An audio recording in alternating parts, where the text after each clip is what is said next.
ఎట్లా చేసేనే బ్రహ్మ అందంగా చెక్కిని బొమ్మ ఒకసారి గిట్లా నేను ముట్టకుంట మరి ఎందుకమ్మ ఈ జన్మ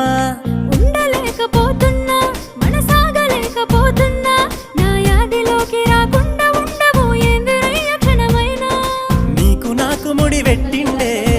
రాసి జత గట్టిండే పట్టుకొని పూలు తిరిగి నీ ఇంటిలోకి అడుగేస్తా తిగులా. పిల్లగా ఓ తిగులా నువ్వే